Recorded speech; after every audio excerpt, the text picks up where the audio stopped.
Welcome back to the 1090 podcast. I'm here with Melanie Hill. And it's going to be another brutal episode, but thank you for coming and showing up and talking about it. We'll start with the obituary of your daughter, Macy.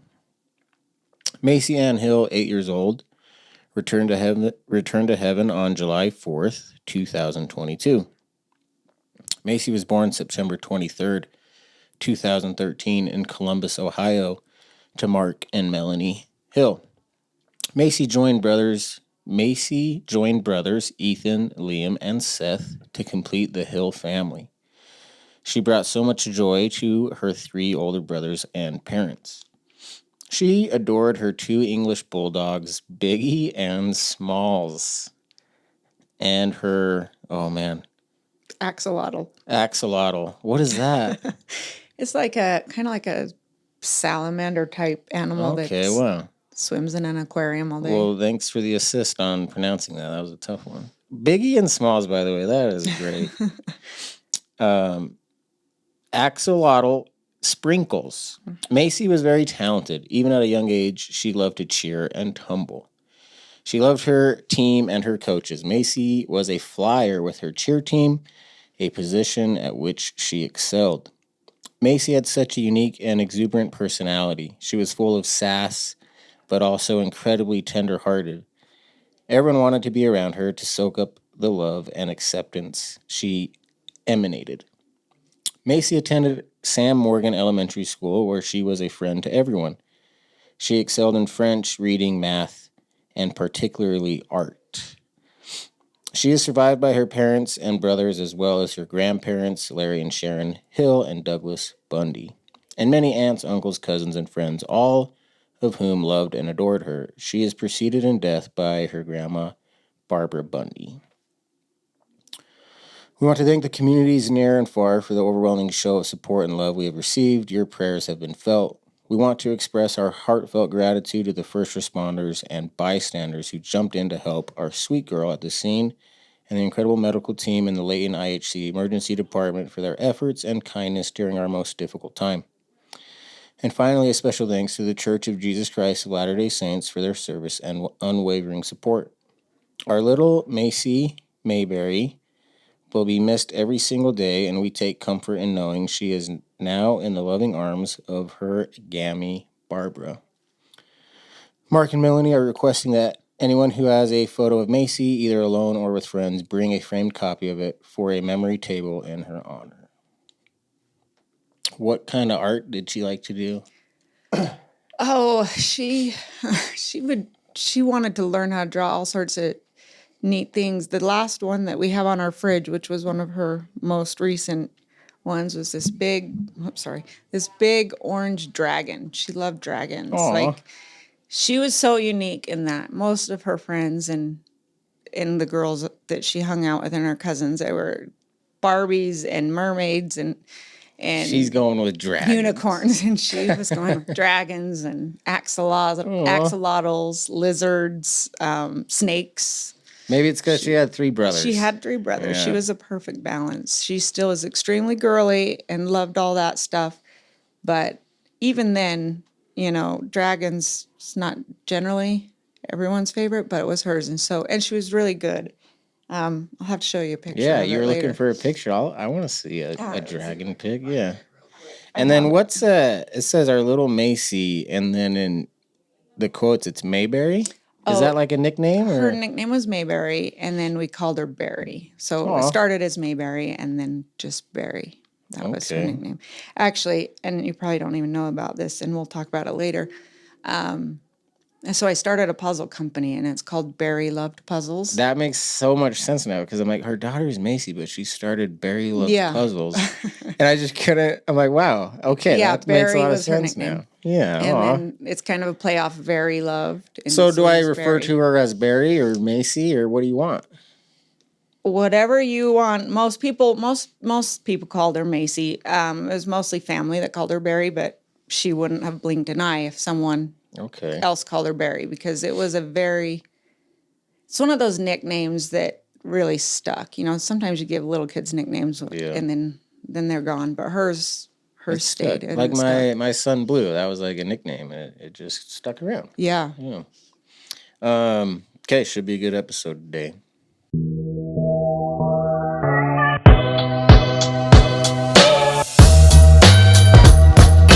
Life's 10% what happens to you and 90% what you're going to do about it. Welcome back to the 1090 podcast. Life's 10% what happens to you, 90% what you're going to do about it. Can we talk about... It was tough for you getting here. And I just want PTSD. So, Macy was killed during a 4th of July parade. Mm-hmm. And so that must have just been awful to see. So this PTSD that you're... Luckily, I didn't see it. Okay. But you were there. I was there. Mm-hmm. So this PTSD has to be just not good. And you were just telling me before we started recording, like, you haven't... Can you just kind of help me out and take over? Like, I'm just trying... Because I think PTSD is a really big part of grief. But it's something that I don't really deal with that much. I mean, maybe a little bit at the beginning, but just if like an unknown number called me or if I saw police sirens, I'd get scared. But that was basically it. So that's how I felt, extremely amplified on any noise I heard every day, all day. So my heart would start racing and feel like this panic and fear, the fight or flight. I still have it, but it's a lot better. So yeah, the PTSD was so severe, it was debilitating. Couldn't be around. I remember one time my friend was there trying to help me with something, and she just like ripped parchment paper. You know, the boxes have the little jagged edges, and she just ripped parchment paper, and it like, I spiraled out of like, not out of control, but just my panic set in. And she's like, I'm so sorry. Just any sound would put me back in that fight or flight. And then if someone would like just even touch my knee to say, how are you? I would tense up, and it was debilitating. I couldn't be in a car, couldn't be around, still struggle actually to be around moving vehicles. I've been able to slowly start driving. I think a lot of that came from, I don't know if you did any therapy, but I did EMDR and ART, and I don't believe I would be where I am right now without those. Those really helped me to at least get to a point where I could, because even if I wasn't driving at first, I couldn't even be in a car. Couldn't leave my house. I remember after just about around 2-year mark, maybe it was a little before, I'm not positive, but my husband, when I felt I was about ready or that I needed to start making progress, we just started with backing out of the driveway. And then that's all I could do. Wow. And that would send me into a tailspin of just crying and panic, and we'd pull back in, and that would be enough for the day or for the week. And then we'd start going to the end of the cul-de-sac. And then eventually I drove around my neighborhood, and I remember feeling like, oh, I can't believe I did that. But then when I got home, meaning like, oh, I've come so far. I've driven around my neighborhood. Yeah. But then coming home and thinking, holy cow, like before all this happened, how we take for granted how easy it is to just pick up your keys and drive somewhere.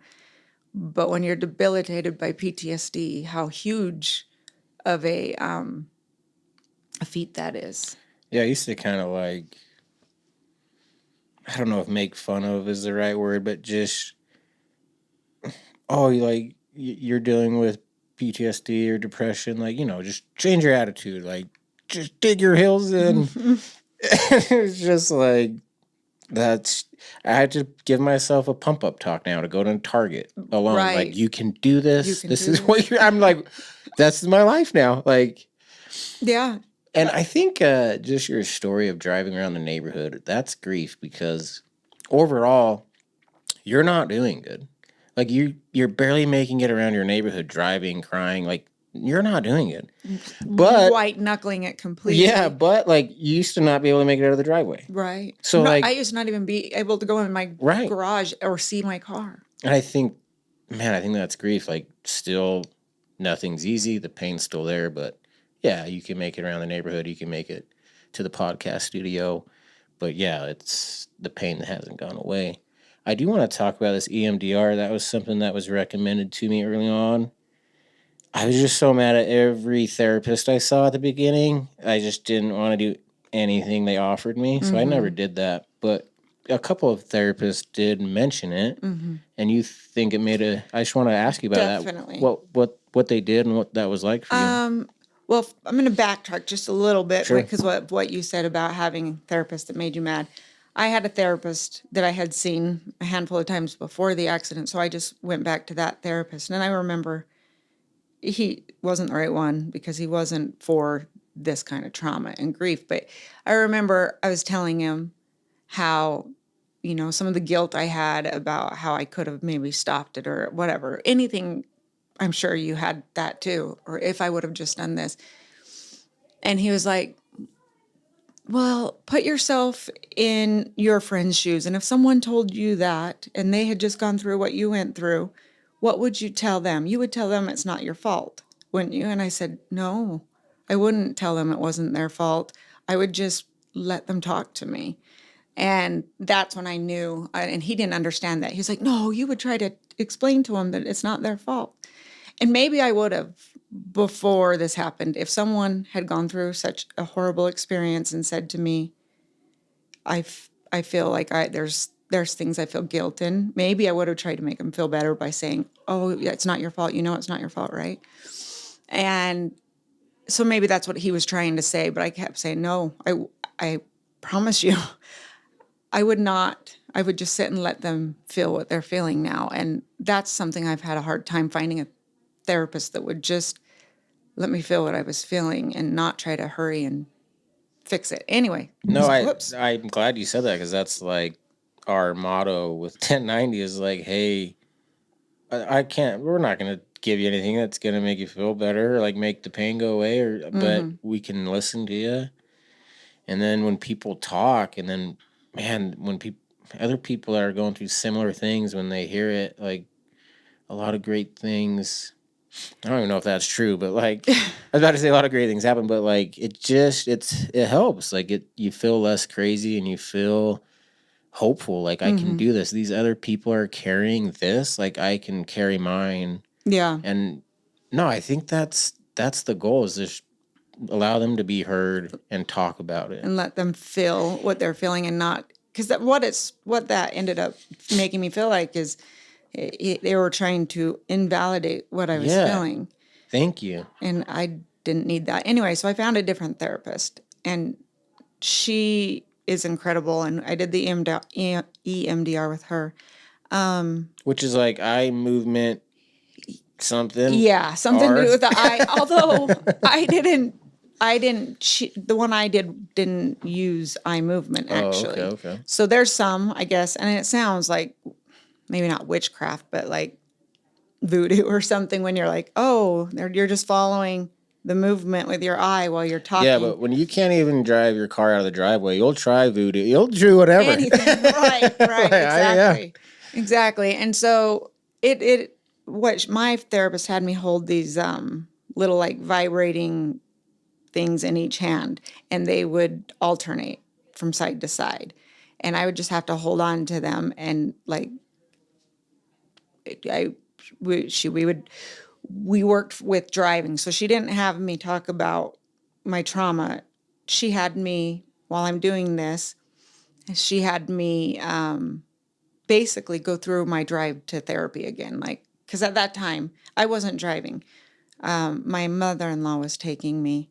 So she just asked you, like, imagine it, like in your mind's in your eye, mind, driving to therapy. Right. And I had to talk about every little thing that was causing me stress. And so I sometimes would just get to like the bottom of the driveway, and I was already having things that were like, my mother-in-law drives this little, just really little Mustang that's from like something. It's a cute little convertible car, but it's not comfortable. It's old, and so I feel every bump, and I know those cars. and it's like crammed. And so just even getting in the car, I'd have to go through just every single filling. And then she would have me go over it again until I wasn't feeling that stress from it.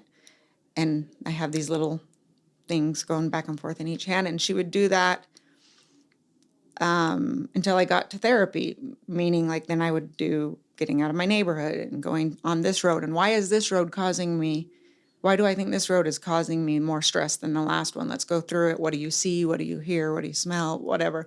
And I'm going to keep hitting that because I'm a hand talker. I am too. You can hit as many times as you want. Sit on my hands.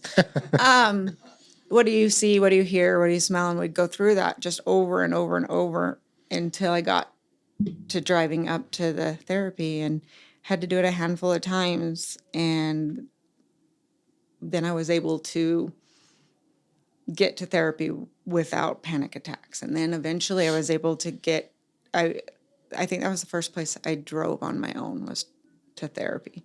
So are you are you doing this therapy like pissed off you have to do therapy? Like, I'm mad that I'm this messed up in my head because Macy's not here. Like, would frustration and anger ever set in? Was that not at that time, because it was so severe. I just needed relief from it. Man, I remember going to therapy and just being my mindset was like, are we going to get any of them back after this session? No? Then what are we doing? Yeah, no. I was just like that, mad, I could see how you would feel that way. But because she started off with working on the PTSD instead of the grief, that I didn't go through that because I needed, it was so severe. Yeah. It was just debilitating. And so I just had to free myself of that. And so I was willing to do whatever I needed to do. So in those first sessions, it was more about the PTSD and trauma of it than it was the grief and the loss. Yeah, I remember like right after the accident, I was just like so much shock and broken. I wanted to die, and I just, on days that I didn't die or kill myself, I felt proud. Like, man, I did it. While everyone's like, Mace, like, you need to get out of bed today. And I'm like, man, I crushed it today. And so there's just like, there's this disconnect for me with that. And I'm trying to remember now why I started bringing this up. And it's blatant, well, right? Because you were interested in the EMDR. Yeah. And then she was talking about the starting with PTSD and not jumping into the Yeah. And so, and then I learned, like, okay, not dying isn't enough. Like, I'm not present for my son, Blue. Like, I'm a zombie for Blue. Right. So, like, this is, like, my favorite thing is to be a dad. Like, I want to be a good dad still. So I just remember having this conversation in my head, like we can't do this.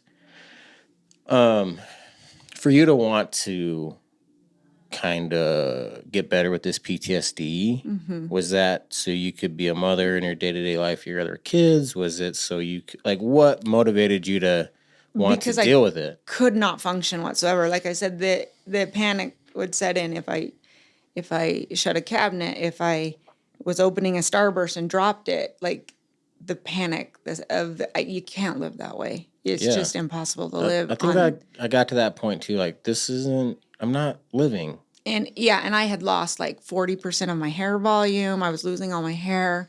Couldn't eat food probably. It was. Yeah, when I say the word debilitating, it doesn't explain it well enough. If you can think of the most fear you have felt in your body, and when you freeze and panic, that was my feeling every time anybody made a sound. Someone opened the door.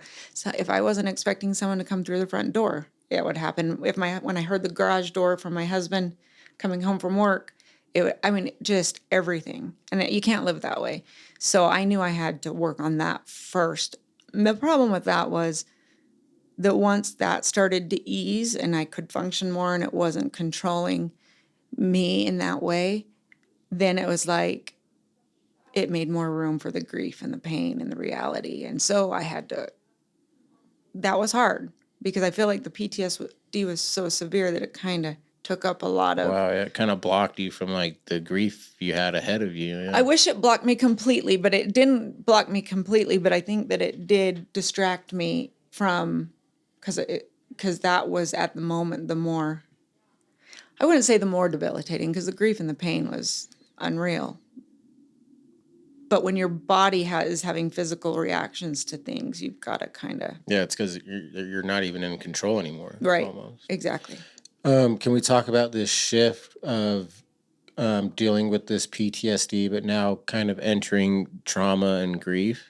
What that was like, and maybe the time frame of it, if you remember. Well, like I said, I started kind of driving and slowly like dipping my toe in the water of going out of my house after about 2 years. I couldn't leave my house for those first 2 years. And then. Sorry. Oh, no, go ahead. I did this too, and and you don't. I'm just curious, like, people mention, like, I went through darkness, and now, like, no one talks about the darkness. I'm just curious, because, like, I did this for a year. I was just basically drinking, laying in bed, just feeling sorry for myself. How would you explain, like, what did you do for those 2 years in your house? So, yeah, that's quite the Do you question. even remember it? I do, actually. So, I don't know if you're this kind of person, but before the accident, I loved watching like Dateline and what is that? There was a whole channel, like something not Discovery ID. I don't know. There's a whole like murder mystery. Yeah, that kind of stuff. I used to love those. So after the accident, almost within the day, 2-3 days after, I'm grateful for watching those because the first thing that came through my mind was remembering in the interview portion of those shows where it would have a sibling that had passed away and they were interviewing the sister or the brother, they would say, I lost my mom or I lost my dad that day too, and I just thought, I can't do that to my boys. So that was a very... Wow, like the parents in so much grief that Yeah. like I lost. Yeah, so they would be recounting their loss of their sibling, and then they would say, I also lost my mom that day or my dad that day too because of the grief. Well, and I knew I couldn't do that to my boys. So that's actually where the puzzles started coming in. And so I had received this big basket from friends from high school. It had all sorts of things in it. And there was a puzzle in there. And I thought, I can at least maybe distract myself with this puzzle. So I sat down at the table and... Healthy distraction, by the way. Yeah. Lots of other choices you could have distracted yourself with. So good pick. And I didn't know. I mean, I wasn't ever necessarily a puzzler. I've done them before, but I didn't know. And I pulled out that puzzle, and I think puzzles saved my life that first year. I ended up doing puzzles every day, all day, for almost nearly that first year. I was doing I did one 1,000-piece puzzle a day. And just... Can I really say something real quick? Uh-huh. I'm terrible at puzzles. I don't think I was good at them at first year. But you get better. It's like anything else. You get better. Because like I just look at, like, nothing looks like it fits anywhere. No. Like I'm the worst. I wasn't great either, but when you do them all day, every day, you get better. You start having strategies and know how to see the pictures and stuff. So I did that. The reason I did that, I think, like I said, in my head, I just kept remembering that I didn't want my kids to lose me too, my boys to lose me too. Because my first, and I think any parent's first reaction would be, give me some drug, knock me out, let me stay in bed all day, shut the door, everyone leave me alone. Yeah, let's get you on the antidepressants. Yes. Here's your sleeping pills. And then here's the pills here's your benzos. to counteract these pills. Right. And then take this on, And just... I knew that's what I truly actually wanted to do, is just to like take something to knock me out and stay in bed and shut the door. But I couldn't do that to my boys. So the puzzles gave me that ability to sit at the dining room table in the center of our home. Yeah. And still have them see me. Because I think if I was behind a shut door, that tells them, leave me alone. Don't come. You can't talk to me. And I didn't want to give them that. I wanted them to know that they could still be with me. And so they would come sit with me and do puzzles, or if they were walking past the dining room to get something in the kitchen or whatnot, I would say, hey, come sit with me. And because I knew I didn't have the ability to, oh gosh, I'm stumbling on my words. I knew I didn't have the ability to be the same mom that I was at that time. But I knew I wanted them to feel like I was available. It's hard to, I mean, I think grief's, like when I think of my grief journey, you have to balance it. Like I need a space like a podcast to just talk about them and just know that it's real, and I just need to talk about it. And then that makes me do life not talking about it better, meaning like I can be in a relationship, be a good father to Blue because I've talked about it. And I kind of lost my train of thought again. I'm so sorry where I was going with this. But I think trying to tie it back into you, like I think the puzzle thing, I think it gave you a good outlet for your kid. Oh, the balance thing. Okay, yeah. I'm back. Because I think with a parent who loses a kid, it's a balancing act. Like you want to grieve and just stay in bed and cry all day. That's all I want to do. You just want to die, honestly. Because that just feels like the morally correct, natural order of things. Like if you lose a child, like I think the parent just feels like I should die too now. Yeah. And when you have other kids, that's the only reason you don't. Thank you. And that's what I'm trying to get at is, so how do you balance grieving over Macy and giving that its due, and then also showing up for your other kids? Because a lot of parents, they just get they get out of balance and they're just grieving so much over the kid that their other kids kind of get left in the dark. That's kind of a dramatic way to put it. But well, I was always that kind of mom that like cried when they started kindergarten and missed them. Like I cried when my husband and I would go on dates because I had to get even with babysitters. Like my kids have always been my world. Like they're my everything. And so even though I was still grieving Macy, my boys were just as much of my heart as Macy was. And like I said, with those Dateline shows, I was aware right away that no matter how much pain I was in, they needed me. And so I made it a very conscious thing. Now, it happened in the summer. And so those first months, all my support system that was there took care of them. They were there and they could come be with me, but like I wasn't able to function as a mom. Yeah, that was me. And then they started school and I'm home alone now. And I got to do my grieving while they were at school and then try to pull myself together when they got home. Meaning you're just crying? Or what does that mean? Well, yeah, I would cry a lot. Yeah, just like kind of how you said that you have to work through your grief and your feelings in order to be able to function in any other capacity. If you don't get through your feelings first, you're not as available. So I think I felt like I could get it out on my own. I would, no one's home. I could scream at the top of my lungs. I could, cry and my husband had to go back to work. I could just be in the fetal position and cry. Now my dogs, they were great. They would come like try to comfort me and stuff. But once everybody else all my support system, they had to go back to work. They have their own kids. They cannot give me like the same amount of energy as they gave me those first few months. And so slowly as everybody kind of left, I just had to get it all out. Well, actually, even then in those first months when they were there all the time, as much as I needed them to be there and help me through the grief, I also felt like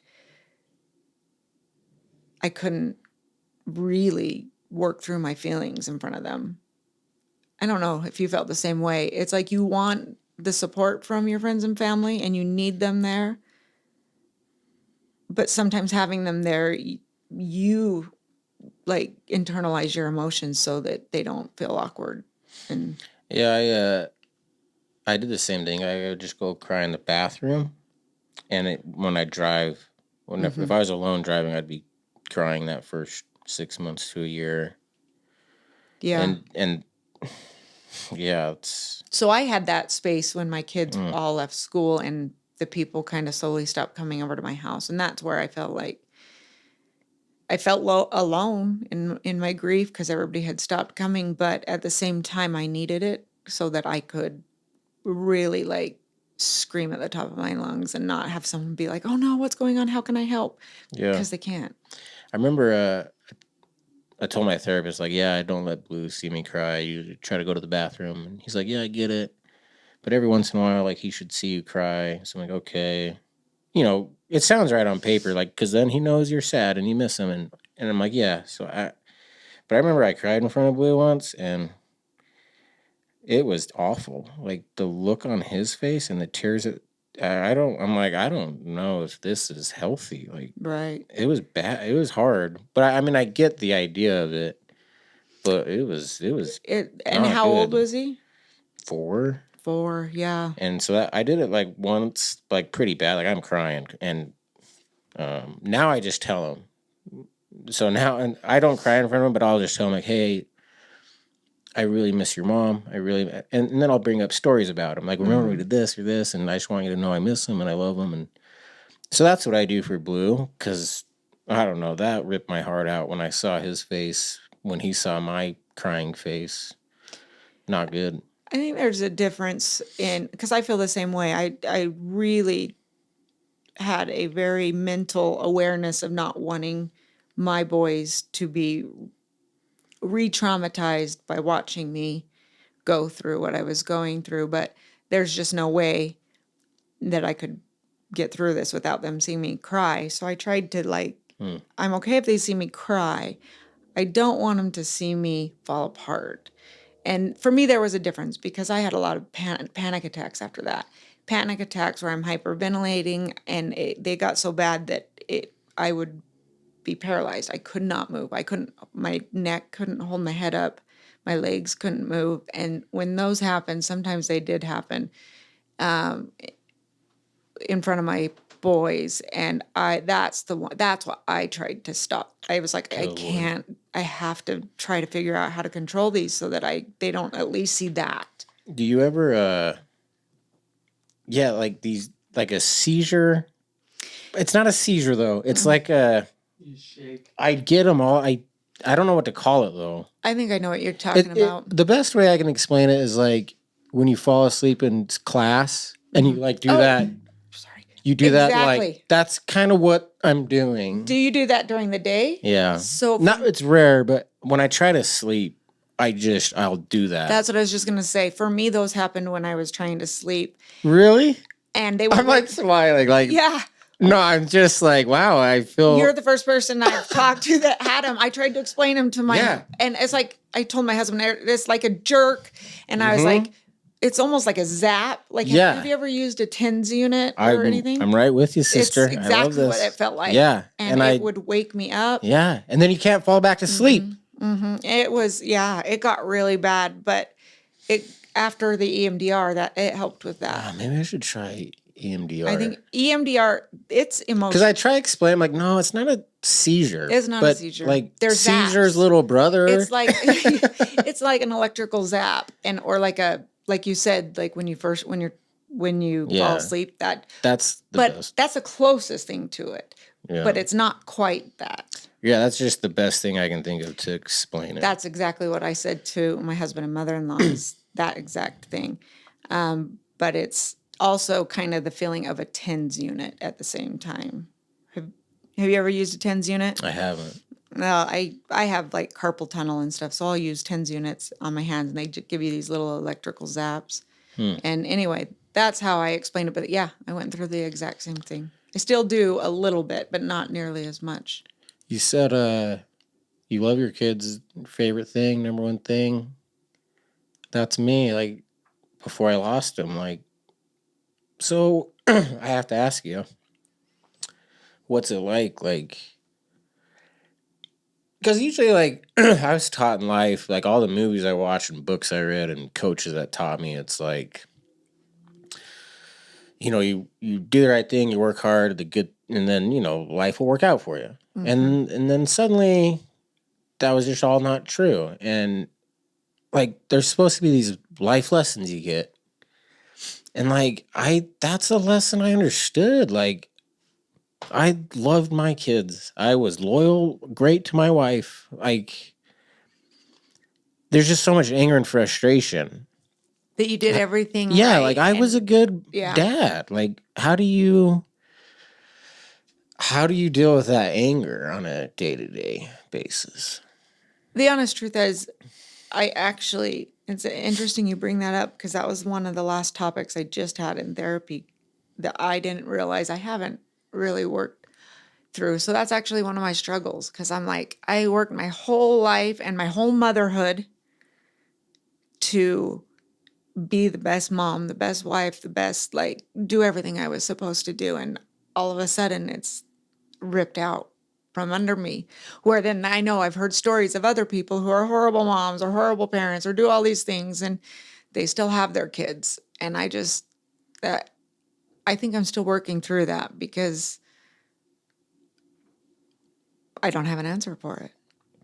I don't have an answer either, other than like my podcast and this conversation and just talking to someone who just kind of understands it a little bit. Yeah. I do. So my Instagram, it was just my personal Instagram, and I started posting. I don't remember when I started. It wasn't right away. I started posting just memories of Macy, just pictures and remembering because I wanted to.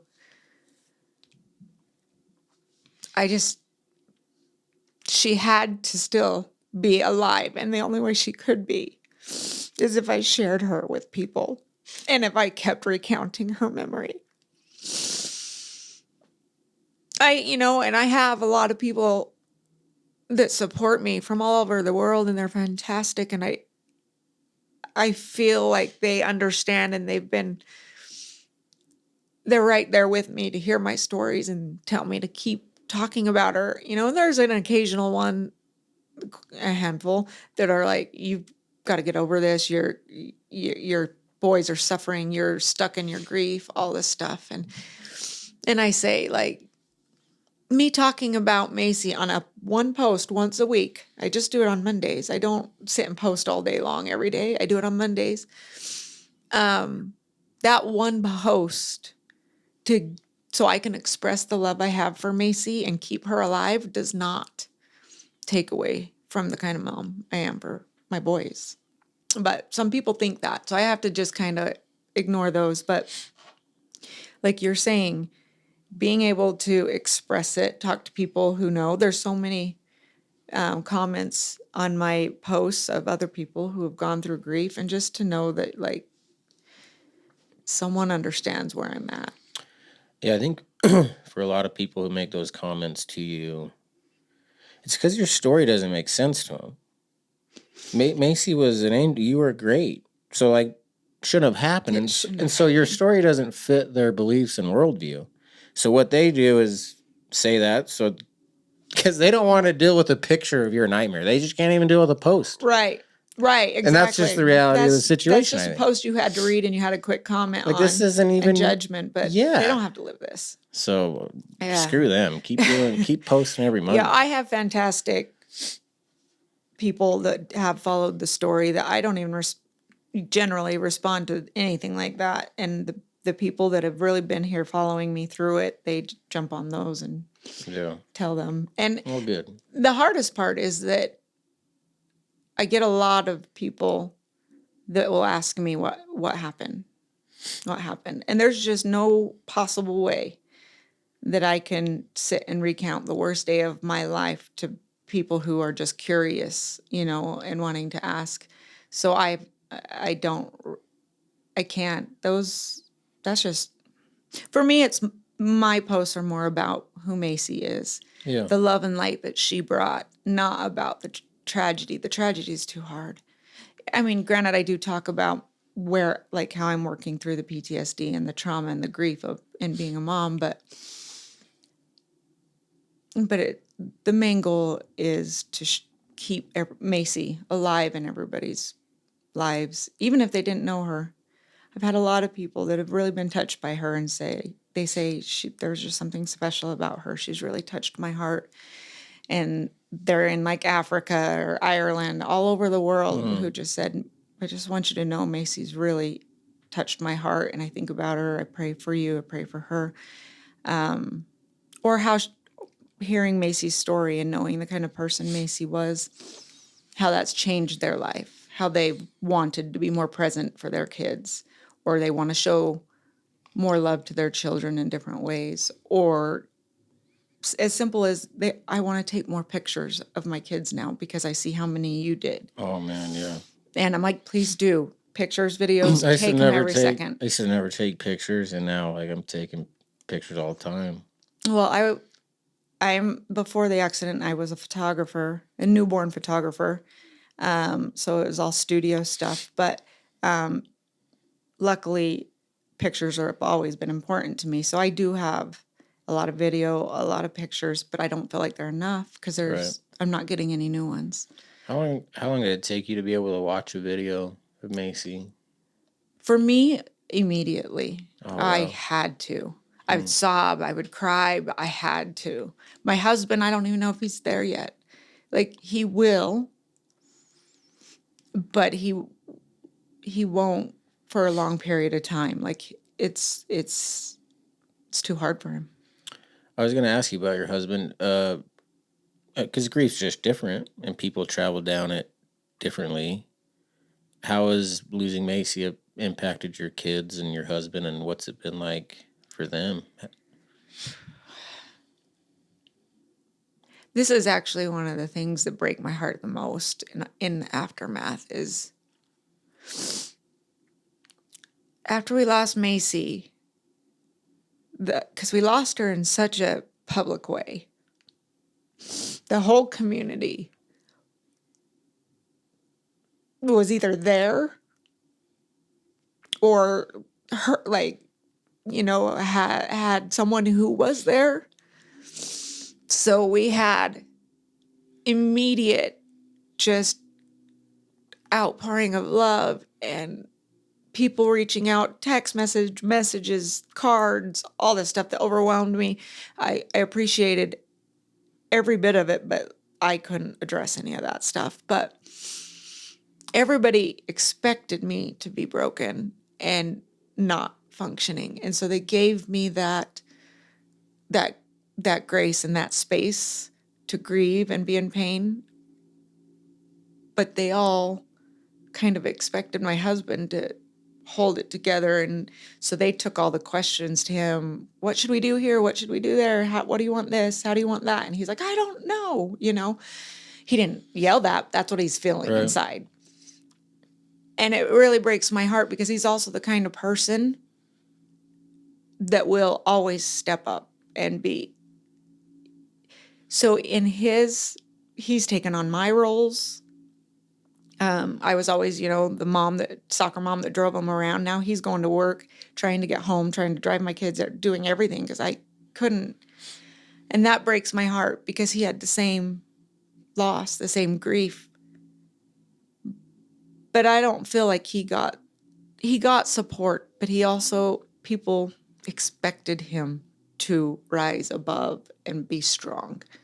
He didn't get that grace of as much of just, it's okay to be broken. And that hurts because I could see it on his face.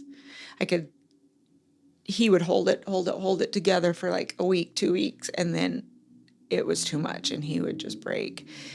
And that's hard. For my boys, it was kind of the same, but to a lesser degree. They're teenagers. I remember people would want to do things to help me, clean my house, rake leaves, whatever it was. And they'd say, well, let's get your boys to help. And I thought, but you're doing this to help relieve me, but they need that relief too. I don't want to start making them do chores and all this stuff. So I feel like my boys and Mark from the outside world got less of that grace of understanding that they're just as impacted as I was. Because I got it in spades. But I think it's, as a mother, that's who the world immediately wants to protect and give their condolences to. And the others didn't. I'm not saying they didn't get it, but it was a sense of, even in that time, I would tell people, Mark and the boys need things too. They need that support too. I wasn't in a place where I could step up in any way. I was dealing with all that PTSD. So yeah, that is one of the things that really did hurt me and he's still that way. My husband, he's my rock. I wouldn't have made it through this without him. None of us would have. He was such a good dad. He loves. Macy had him just wrapped around her finger. He lived for her smile and to make her happy.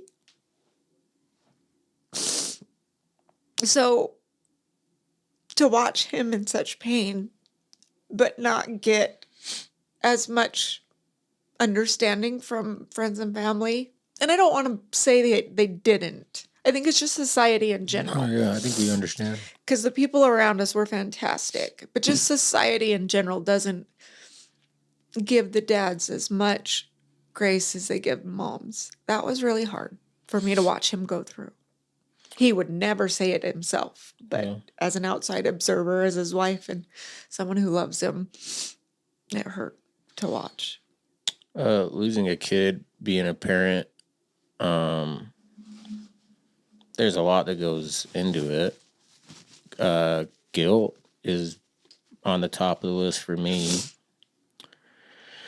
And I always get nervous, but when I ask people about the guilt thing, because I'm not implying that you should feel guilty at all, but everyone I've interviewed who's lost a kid, it just comes with the territory. It comes with me. I feel awful. And so how have you guys battled with that? Well, if you want, how do I, depends on how much time you have to hear the story. I don't feel any guilt with, I know that every day Macy knew she was loved.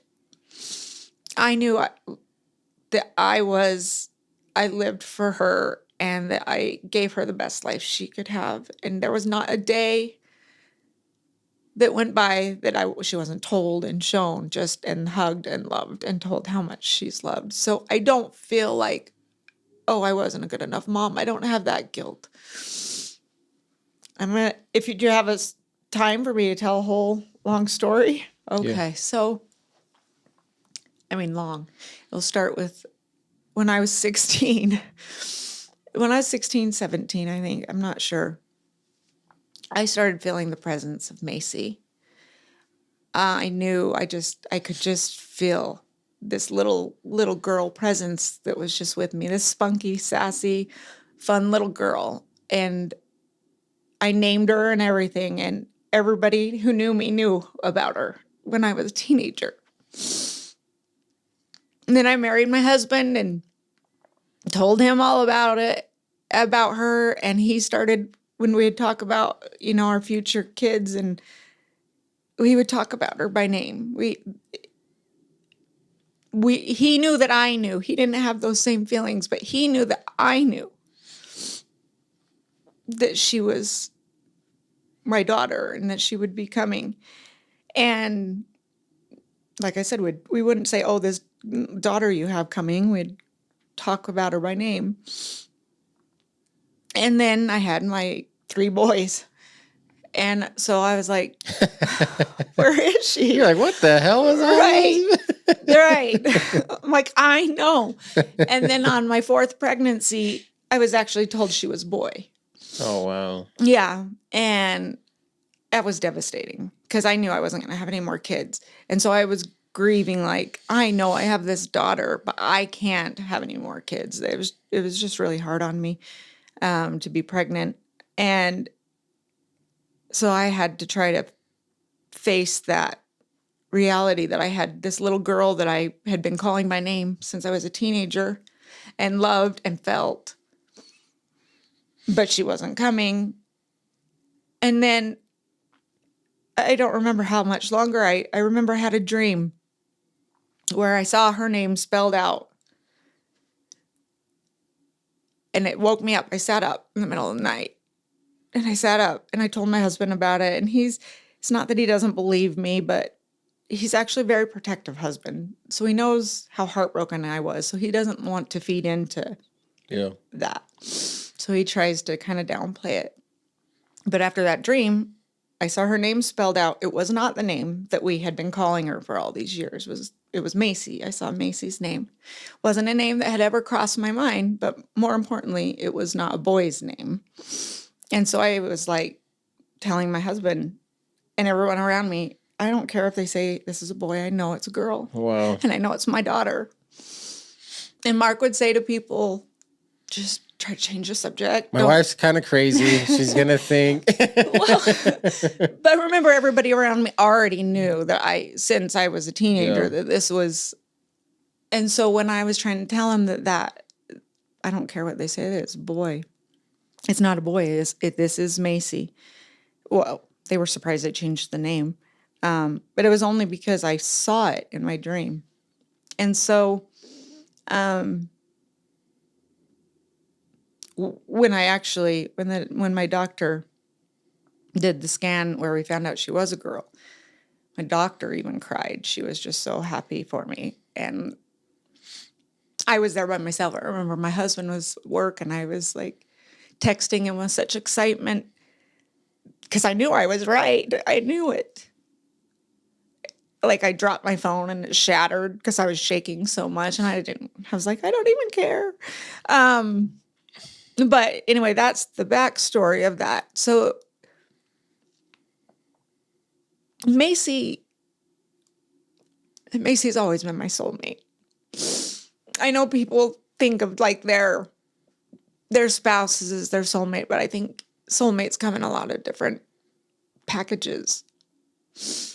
And she's like my twin flame, my soulmate. I used to tell her that story about, the same story I just told you. And I'd say, what took you so long, Macy? And she'd be like, I don't know, Mom. Maybe I was just loving heaven too much. But she loved the story. She thought it was a great story. It is a great story. But then when 2022 started, I started getting feelings of that she, like, protective of her, like that I felt she was going to get hurt. So like my boys, if they had projects, I'd let them use a hot glue gun, no problem. But with Macy, I was here, let me do that. I don't know. I wasn't like so overprotective that she couldn't live her life, but I just worried about her hurting herself, or not like on purpose, but like, yeah. And in January, she got really, really sick. And she had to go to the hospital. Really dehydrated. And I remember when we came home, I had this feeling of like, that could have been a lot worse than I thought. Like I had this feeling that she escaped.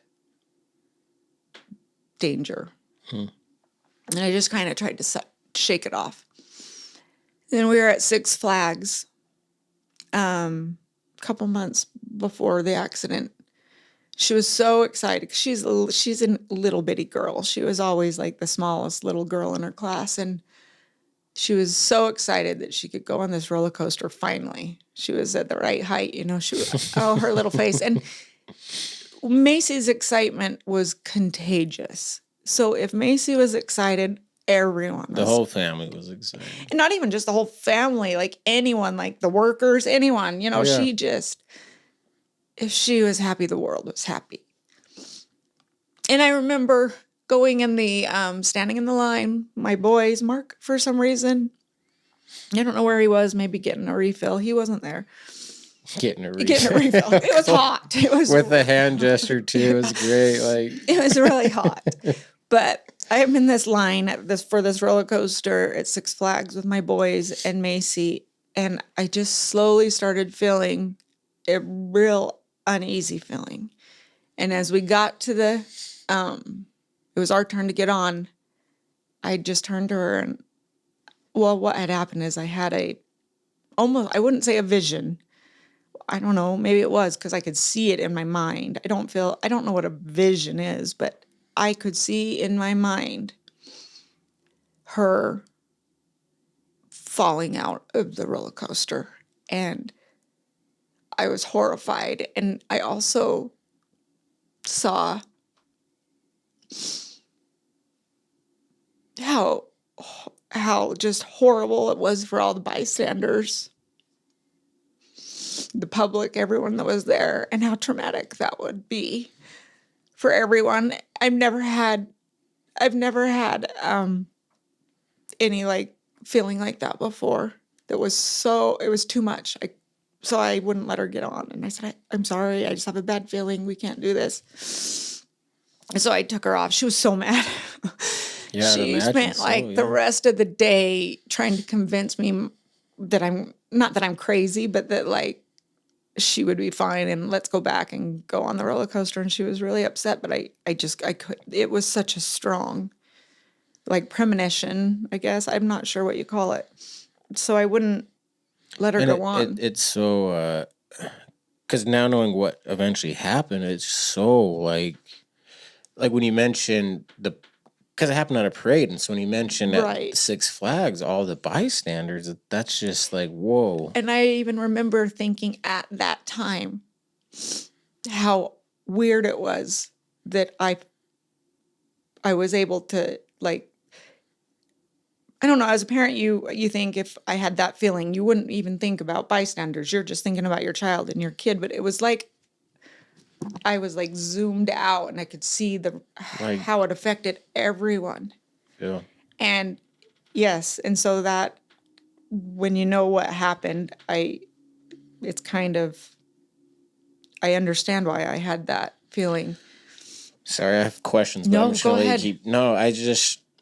I think if you keep telling the story, Okay. I'd answer my question is just, so how do you make any sense? Like if you got that feeling for the roller coaster, the parade event, so that's where my guilt. Sorry, yeah. No, that's okay. That's where my guilt is. Like I said, my guilt isn't about I wasn't loving enough. I wasn't. Right. My guilt is that I started feeling like she would get hurt at the parade. She was begging me to let her do back handsprings during the parade, and it's on concrete, so. And she's a gymnast. She's good at it. She's got it. But she usually does her back handsprings on a springboard in the gymnasium, right? Yeah. Or on grass at home, but not on concrete, not on a road, on asphalt.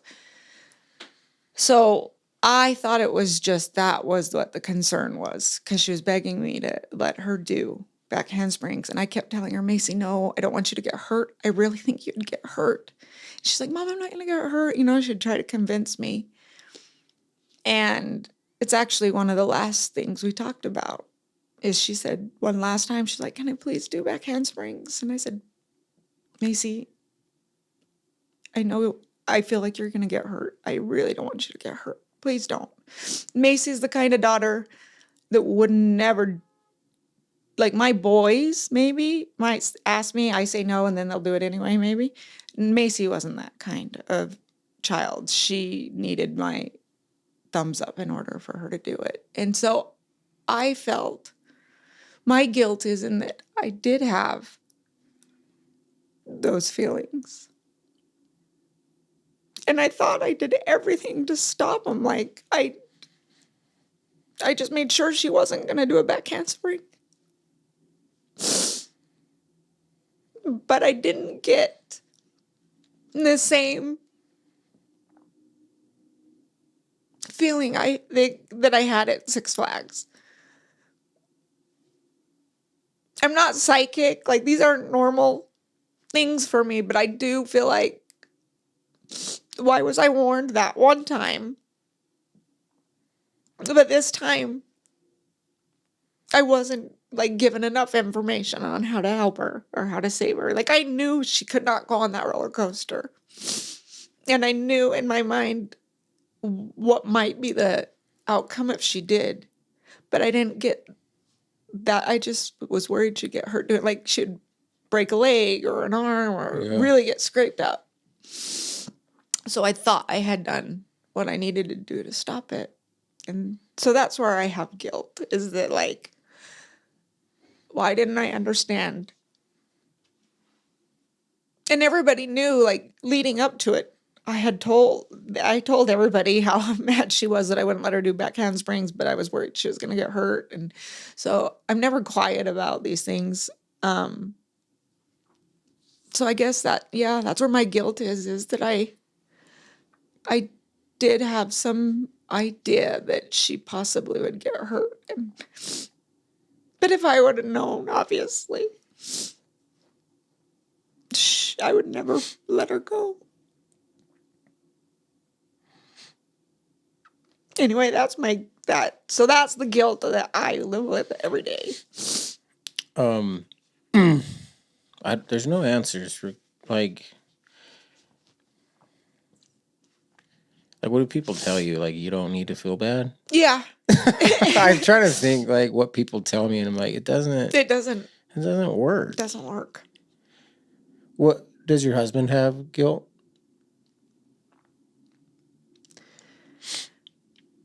I don't know. I mean, I'm sure he does. I don't think there's anybody who can go through this kind of tragedy and not have some guilt somewhere. He's not as open about his feelings and where he's hurting. I think the point I was just attempting to make, like, one thing I've noticed, like, because when I listen to your story, and again, I know this isn't going to help, but, like, when I listen to you, and, you know, you're just reliving it, and you're just destroyed by it. And I could just, like, when you hear someone else's guilt, it makes perfect sense that they shouldn't feel guilty. Right. Like, you don't need to, like, this is insane what you're doing to yourself. Logically, I know that. When Me too, even. Like, oh, like, didn't know we could predict sandstorms, Mace. Like, what are we talking about? But, like, it's just, like, the feeling of guilt is there still, daily. And it messes with me and how I think and how I act. But so it's a problem, reality, we know, like, there's no way we could have predicted it or stopped it. And if we could, we would have. So, there's, like, no question. What helps does anything help the guilt that you've noticed? Just trying not to dwell on it. Like, can we talk more about, I just want to get more to your 90% and these puzzles and how that's helped you and what you're doing with the puzzles now. So when I told you I was doing puzzles all day, every day, and I feel like puzzles are what saved me that first year. Because, you know, that first day, first year, like, it's like the ground underneath you disappears and you have no solid ground. You're spinning, or the world is spinning, and you're not. You're learning to walk again. You're a baby in the grief. Right, and you don't know how to deal. Well, puzzles kind of grounded me. I bought a one wheel and just one wheeled and just put music in, and I think that was like my puzzle, just kind of get my mind off it. I'm moving. I just one wheel all day. So I still have a hard time listening to music because I do, but like the lyrics sometimes can really be too much for me. But yeah, the puzzles were just like that for me. And then it's funny, you don't think puzzles could hurt you, but then I'm like, oh, my elbows are hurting. So I had to stop. So I started decorating. I taught myself how to decorate. You know those sugar cookies that are decorated real cool? Yeah. Macy always wanted to do that, but I'm not a baker. And so I never did that. I guess that's a regret I have, is that's one thing. Anything else she ever wanted to do, I was there. I wanted to give her that experience, but I was a terrible baker. So I never did that with her. But so then I thought, well, I'm going to learn how to do that for her. And so then I started doing those decorated cookies, and I would just do things that she loved. I would decorate like axolotls and dragons, all sorts of stuff. And Axolotls. just trying to connect to the things she loved. And then, then I gained like 15 pounds because I had made all those cookies. So I was like, I'm not going to do this anymore. So The grief 15. The 15 pounds of grief.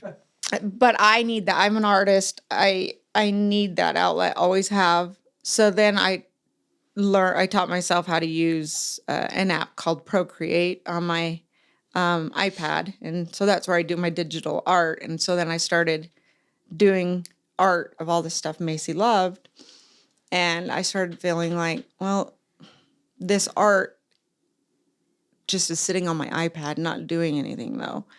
And then I thought, well, maybe I can turn them into puzzles and do them. That's so cool. And then it started snowballing to, because it's to honor Macy. There are things she loved. Every image was something that was important to her, that she had passion. She had so much passion. Her passion was something else in anything that she loved. And I wanted to bring that out. But then I started thinking of other families that just the thought of another mother or father, or mostly parents, that go like starting where I was. Like the thought of having them just losing a child and being where I was. Yeah. It like brought me to my knees. And I'm like, what can I do to help them? And then I thought, well, so the goal of Barely, and it's so new. It's so new. And I am like the artist, the package creator. You're everything. I'm doing it all myself, and I'm learning all this stuff. But I do now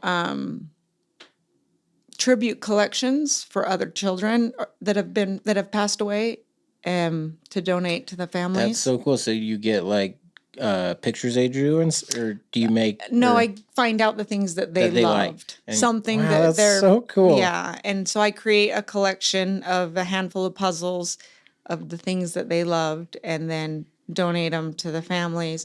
My hope is eventually getting to the point of being able to do it in those first months or year where they need that outlet like I did, because it's so therapeutic. I don't think anybody realizes how therapeutic puzzles can be.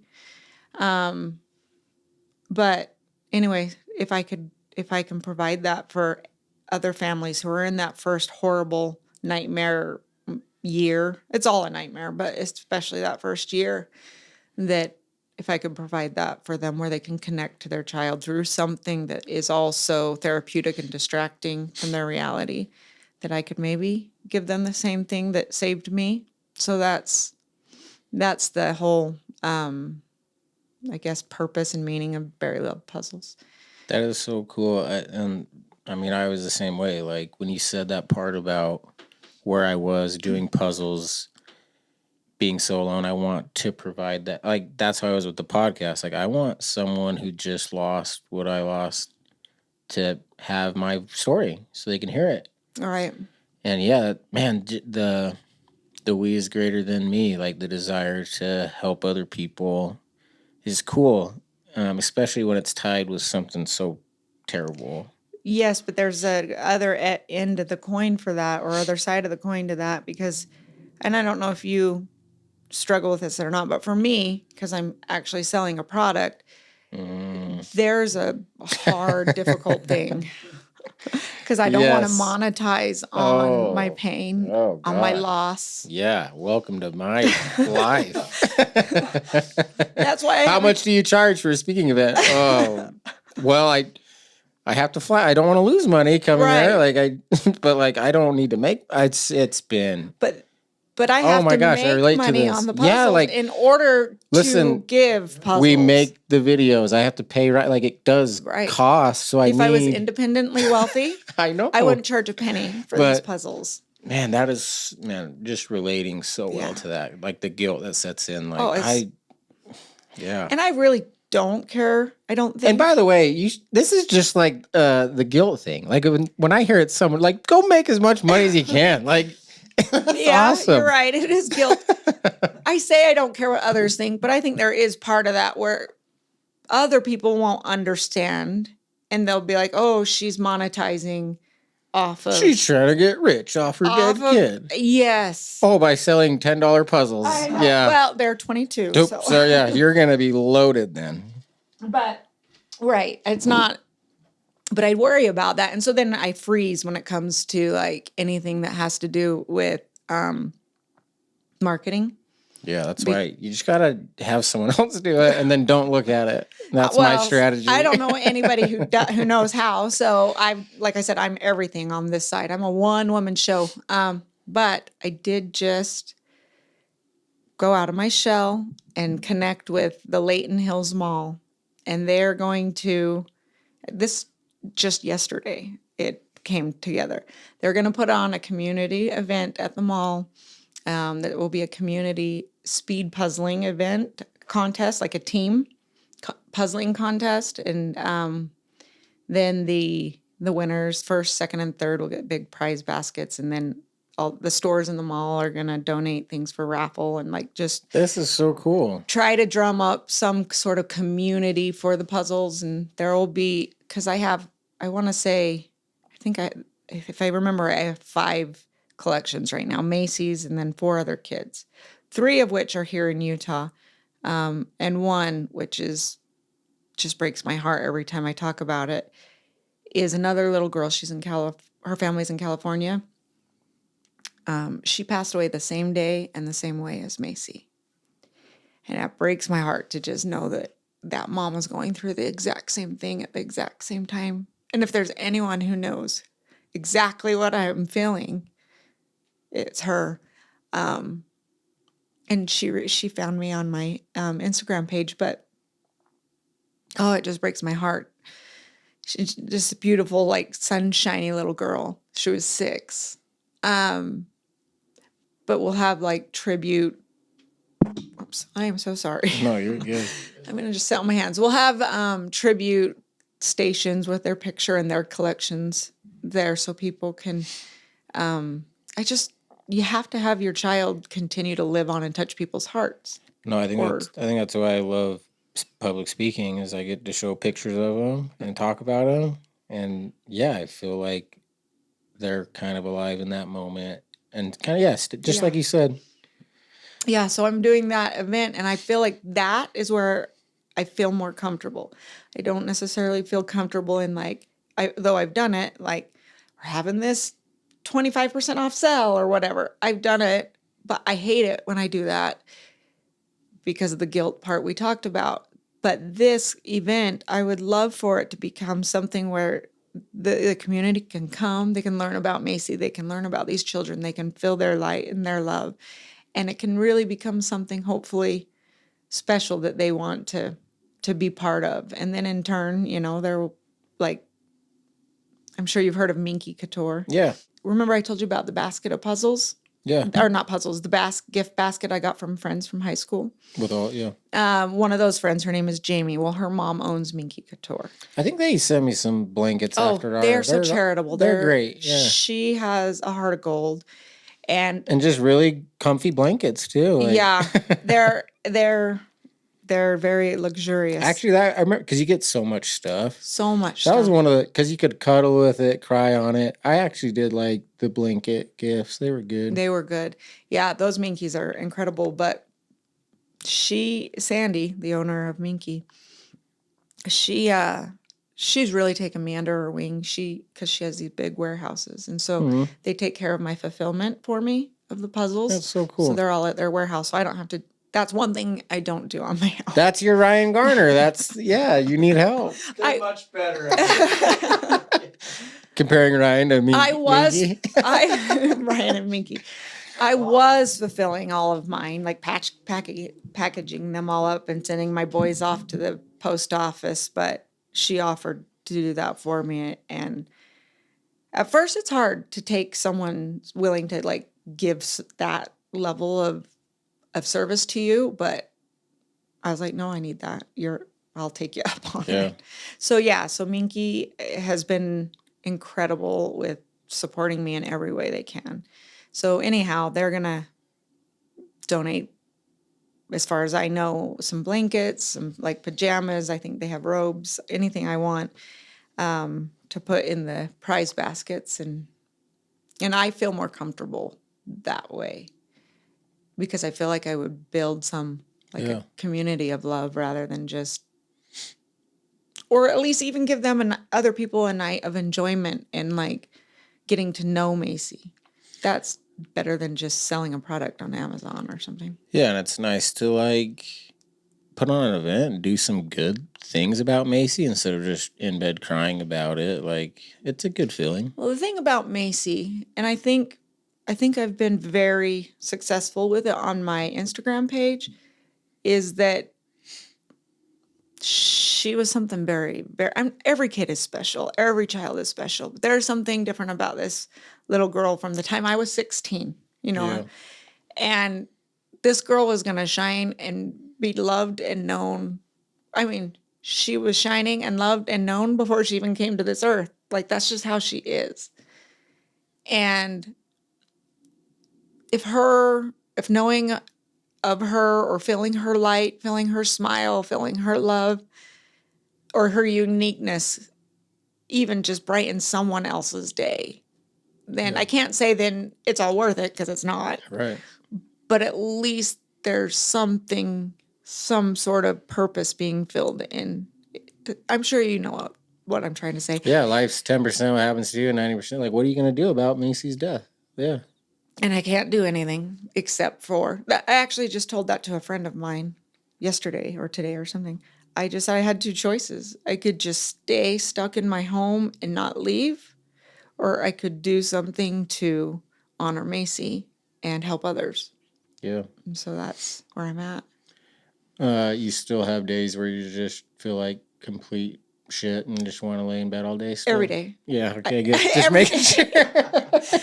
Every day is just... Because that's me too, and so I just, didn't It's just a matter of whether I do or not. But every day when I wake up, I think, I just want this to be a day I stay in bed. And then eventually I'm like, no, but you actually started a business, so you can't. And then the self-talk, and then, you get out of bed or I don't.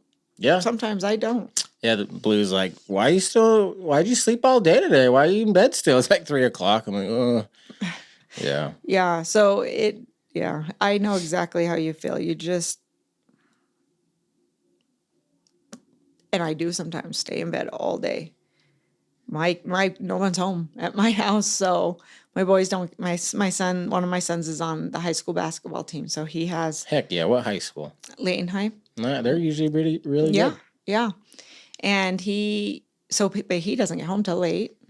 My other son, he's just turned 18. He works after. Yeah, you're not going to see him. I don't. Yeah. So that's another heartbreak. So he just turned 18, and there's a whole nother, because I know it's just a number, but that society has trained us that that's adulthood, right? Yeah. And so it's like, in my mom heart, it's like I just lost another kid. Like, he's not a child anymore. Yeah. It's not nearly as tragic as losing Macy, but it's still, after losing a child, then you want to hold on to the others as tight as you possibly can. And so for him to now be 18, that was a real emotional milestone for me. Yeah, I don't think too far ahead, but when I do and I think of like Blue, he's gonna move out one day. Like, Yeah. What the hell am I gonna do? Exactly. That's where Like, I'm at right now. Wow, man! Like, Ethan's look 18. out for me. Oh yeah. Anything else you want to talk about before we get to your favorite movies and wrap this up? Movies. I can't watch movies. Dateline? No, Your favorite Dateline? The only thing, this is true, and you don't have to put this on the podcast because people think I'm a weirdo. The only thing I have been able to watch, I'm venturing out a little bit now, but is the Amber Heard Johnny Depp trial, like over and over and over again. Did she really poop in his bed? Yes, she did. No. Is she doing cocaine in court, do you think? No, I don't think she did. I don't. Putting it in I the mean, snuff box? Or That what? would take a real, I mean, she is in my opinion, a real narcissist, but that takes some guts to do that on TV. Johnny. Oh yeah. So before the trial, He's Captain Jack Sparrow. see, I was never a Johnny Depp fan ever, Oh. but this is actually interesting. Just before the trial, and I started really like looking into narcissism and cluster B personalities and studying it because I had a lot of people in like friends and family that are going through some stuff where they realized they're in an abusive situation and didn't know. And so I was trying to like learn about what they were going You're through. married to a narcissist.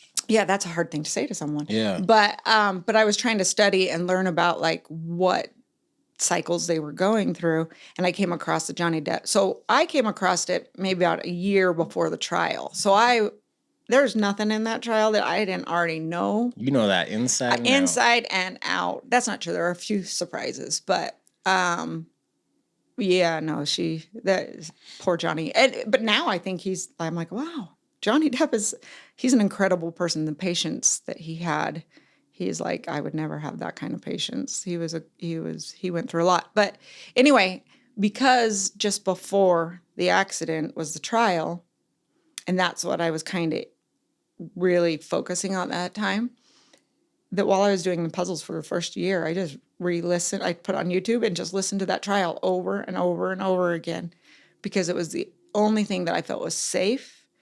Yeah. And I know that sounds weird that a domestic violence trial is safe, but it was safe because I had already been studying it for years. Yeah, you're familiar with it. And I knew there was no surprises that were going to set off that's triggers. why I can watch Seinfeld or The Office like every night because it feels comfortable. Like I know what's gonna happen. Yeah, and it might be an episode that you're like, oh, I know this one's gonna touch on things I don't want to watch. That's what it was with this. Yeah, it was like, man, this was Courtney's favorite episode. Like, some nights I'll watch it, and other nights like, I can't do that right now. I'll just lose it. Well, I don't know how much if any. It sounds like you guys are sort of familiar with the trial. Ryan more than I, just for the record. Just the memes. Just the memes. Oh, and there was this Dr. Curry is her name. One of Johnny Depp's therapists that he had. She talked about in detail about what real PTSD looks like. At that time, oh wow, it didn't. I mean, I knew. You're like, oh, okay. Yeah, whatever. But after re-listening to it, first of all, I got more and more mad that Amber Heard was claiming PTSD and like she was just using all the like stigmas of PTSD. That's not really what it's like. But then when you hear Dr. Curry, she explains it and how debilitating it is and how people will stop going out, leaving their house. They can't go to the grocery store, all these things. I was like, oh my gosh, I've been listening to this beforehand all this time and I didn't, but now I'm like, feel seen by Dr. Curry because she explained it so well. And it's hard.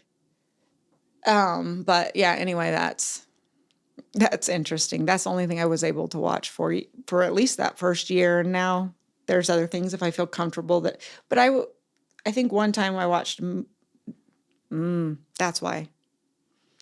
Right after the accident, I can't remember how soon because I'm foggy for that first bit.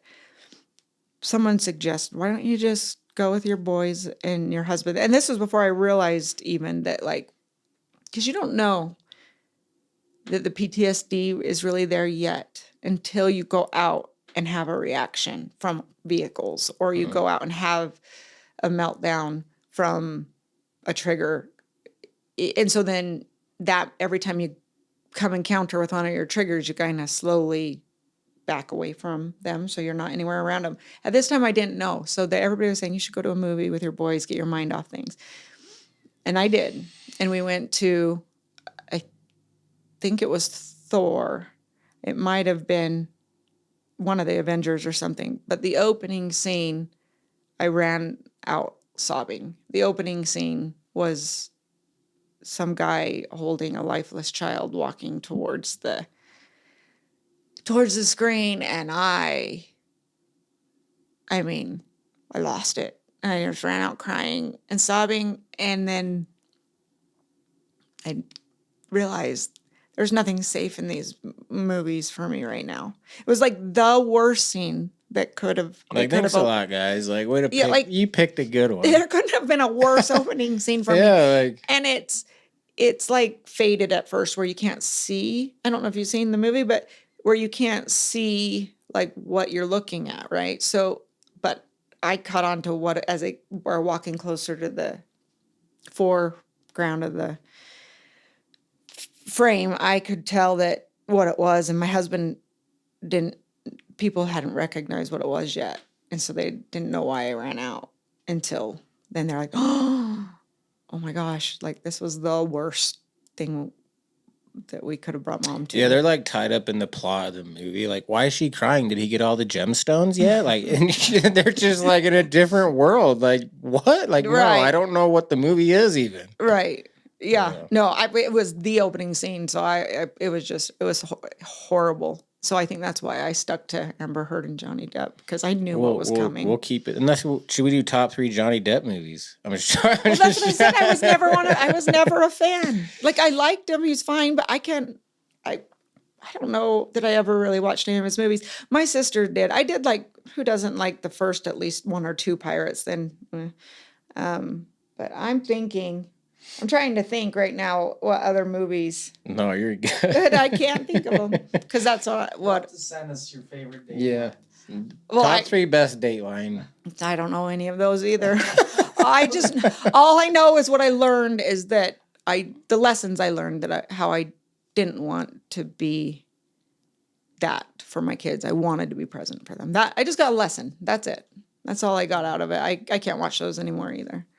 Yeah. They're just too traumatic.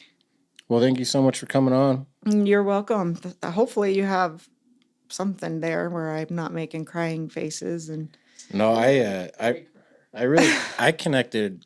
I mean, obviously, I've never connected to anyone with the seizure.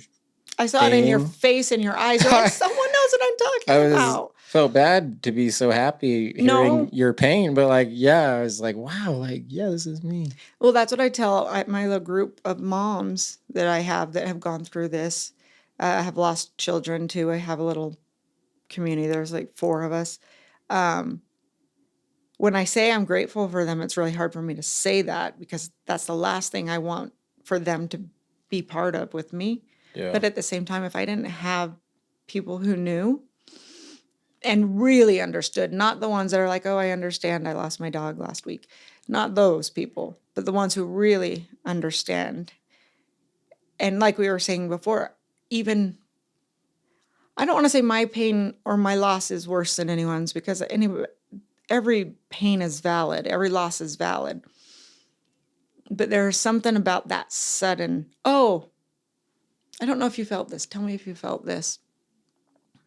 I really struggled in those. I mean, I still struggle with it, to be honest, but especially those first months where people were still coming over, bringing me dinners, all that stuff. They'd be like, how are you? I honestly wanted to like punch them in the face as hard as I could, not because I wanted to hurt them, but I wanted to punch them in as hard as I could in the face and say, how are you?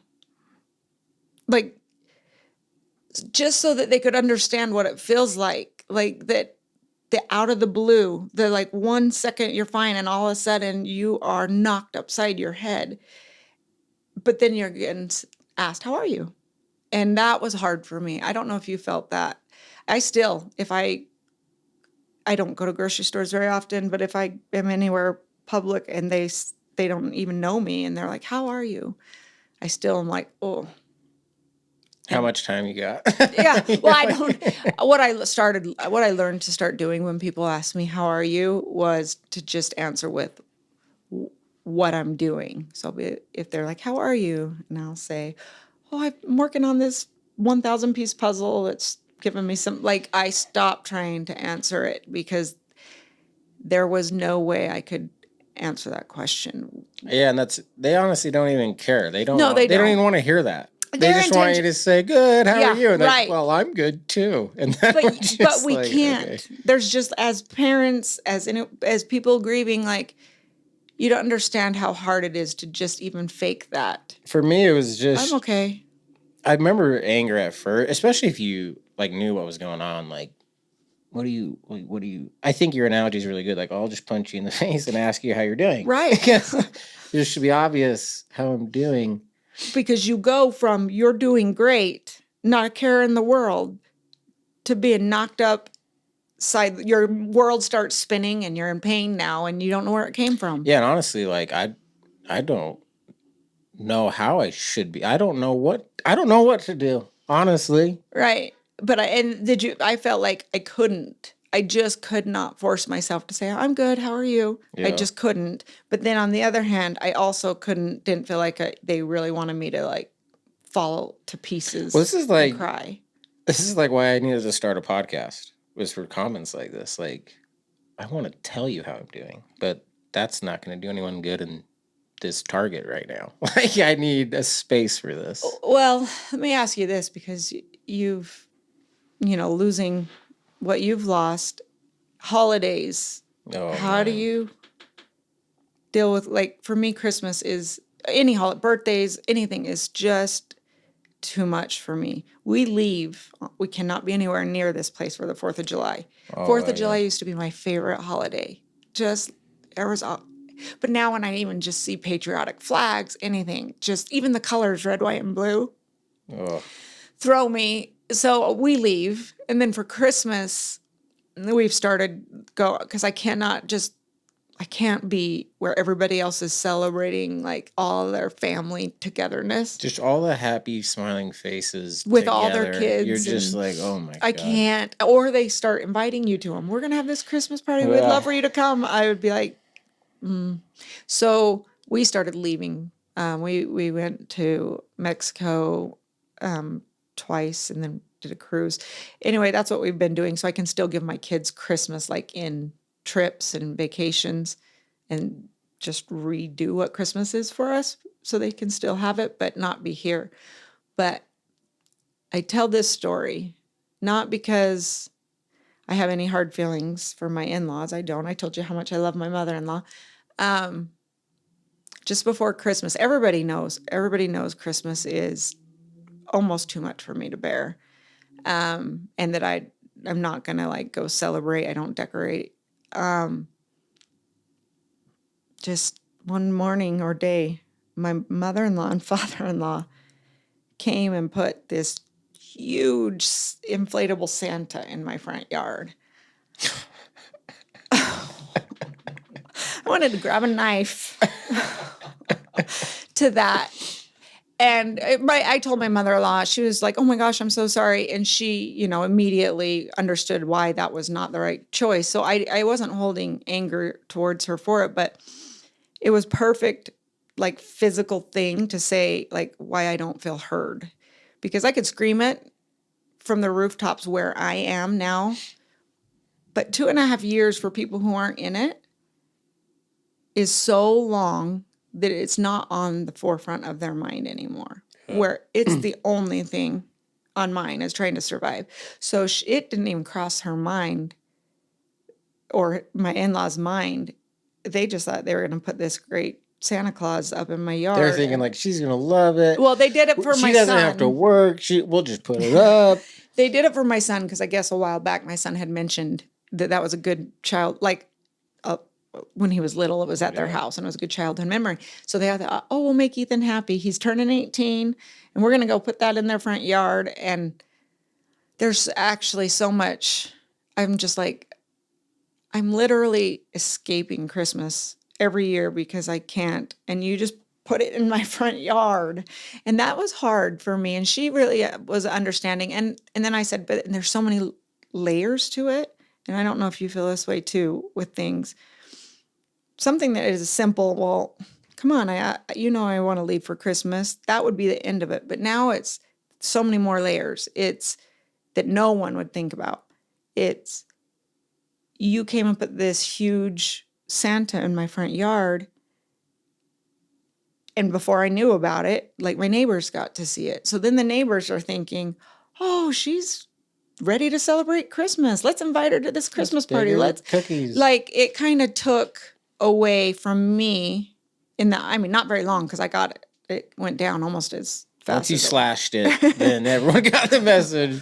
Luckily, it was plugged in right by my front door, so I just unplugged it. But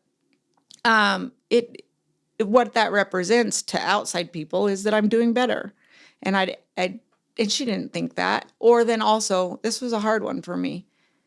There was a giant inflatable Santa Claus, and part of my pain, a huge part of my pain, because I love being a mom so much, is I feel like I was really robbed by those last few years of my kids being little, because I was survived. It was like Macy was 8, and my boys were just getting older, becoming like, I don't know, they are all about 2 years apart. I can't think of how old they were, but I still had time with them being little.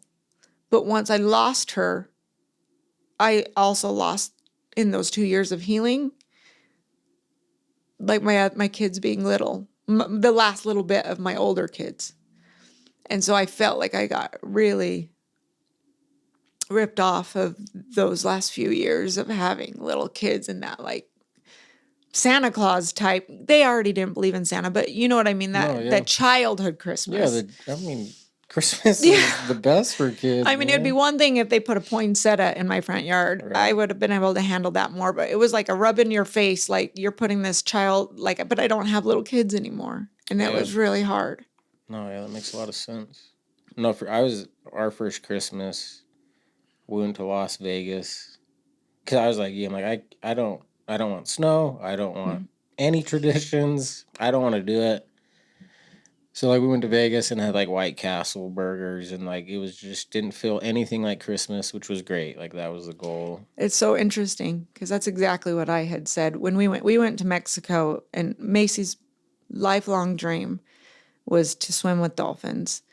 And we had already started planning it. We had just gotten our passports right before the accident, so we could take her to do. Like I said, if Macy had excitement for something, it's not like I was like, oh, let's only do what Macy wants. But if Macy had a dream and excitement, everyone had that excitement. Yeah. So my boys, everybody wanted to do it. So we got our passports and I was planning it, and we ended up still going. And my husband, he said, because I said, I have to leave Christmas. I can't be around Christmas. He said, Mexico celebrates Christmas too, right? But exactly what you just said. I said, it's not our Christmas. It's not the same. Yeah. Like because it's warm and we're at a beach and there's no snow and there might be, what I explained to him, I said, for me, I see it as, when you go to like a discount store after the holidays. Everything's on sale. Yeah, everything's on sale, like, but it's summer outside, so it's like out of place. And you don't go to this discount store in May or June or July and feel like it's Christmas. You just feel like it's out of place. And like the main reason it's not going to feel like Christmas is Macy's not here. And that's the same thing. Like the main reason it doesn't feel anything like Christmas is Courtney, Frankie, Riggins, Race, and Ryder aren't here. Right. And so like all the rest just kind of helps your brain like, yeah, this is, what are we doing? Right. But like that's the main reason. So don't let that get lost in Yeah, anyone. for me, it's the same thing, but the trigger of it is the snow and the feeling of Christmas and all the energy that is Christmas in Utah, at least. I mean, obviously not in warm places with no snow, but what we have here, then it reminds me of everything I don't have and all the Christmases we shared together and all Macy, like just I can't be here and not and have a Christmas tree and see my boys come up to the Christmas tree in the morning and not have Macy running up to the tree. I just couldn't. So anyway, but then I can go to Mexico and feel, and they may have Christmas songs or trees or decorations up, but it doesn't have that same. It's weird how it works like that, but yeah, I'm right there with you. That's how it was for me. Anything else before we wrap up? I don't think so. I do want to find that dragon before I leave, but do you feel like, because I know I told you like talking about the accident is something that I struggle with. I can't. Do you feel like you got enough to help people understand Macy or my story? Like, I don't want your people who listen to feel like, well, I don't even, because people who follow me ask me all that. I'm not even sure what happened to her because I don't really talk about it. So I just want to make sure that at least you have enough. No, I think it was beautiful, and yeah, it's your story. We just want to help you tell it, and yeah. I think the biggest part is the thing I told you about, like,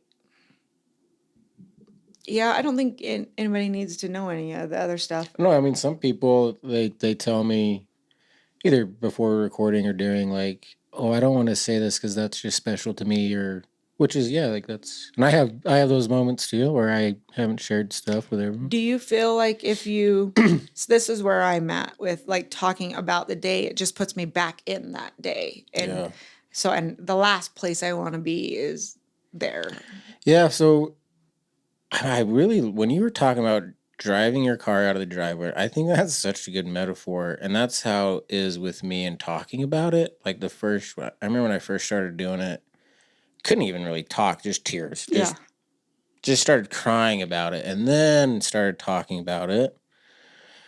And then I started the podcast and then public speaking, and now I just feel like I'm able to make it around the neighborhood. Mm-hmm. And before, when I tried to talk about it, I couldn't make it out of the driveway. Yeah. And it was just so terrifying and horrible. I think I'm still at the point where I can't even go in the garage yet. Like, yeah, and I think everyone moves at a different pace, and I've chose to talk about it. Puzzles, working out, making music, making movie. I mean, there's so many ways you can find a healthy outlet to do it. I chose podcasting because I'm not good at anything. Like I can't even sing. I just have to talk. Well, I thought about doing that too, but I was like, oh, not that I know anything about business and putting puzzles together, but it was the same desire. I just want to be able to express what I'm feeling, what I'm going through, and if someone else can feel seen, heard, or like relate to that story, then it might help them.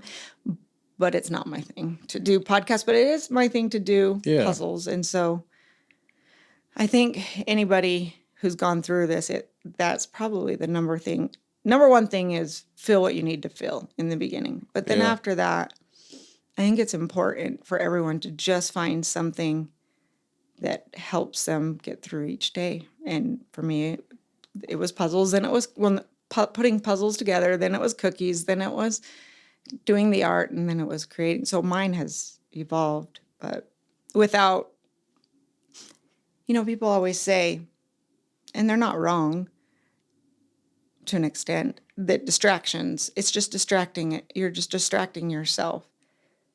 That's not healthy. Well, sometimes that is all we can do. That's why we have denial and shock. Is our own body's like, okay, we need a break. Like we cannot. Like let's go to denial and shock, or no. Like like with other things, maybe other trials that people go through. Maybe they're right. Maybe they need to. But in something like this, if we don't distract ourselves, okay, just think when you're in it and you're feeling it. that feeling. Could you do that? All day, every day? No, No way. you would literally die. You would. Yeah. Like, that's what I think about. Like, no, like, what these people don't get it. Like, when I think of those moments, when I'm in those moments, like, it's not physically possible to do And that. the only thing is distraction. Yeah. Because, and when you're in those moments, if you can't get out of them, you would die. You couldn't. And another thing is that I feel like, I did what you just did. I lost my train of thought. I don't know what the other That thing never was. happens to me. What are you talking about? I don't know what the other thing was. My mind's a still trap. It was a good one, though. Yeah, what was it going to be, Ryan? I usually ask Ryan for help. Life is a guess. Trying to think, it was a good one. We were talking about distractions. Distractions, it comes in waves, different. Oh, yeah, I do remember. This one was a big one for me. And I said it from the moment I was in the hospital on the floor in the fetal position. I was crying out like, I don't want to live this life without Macy.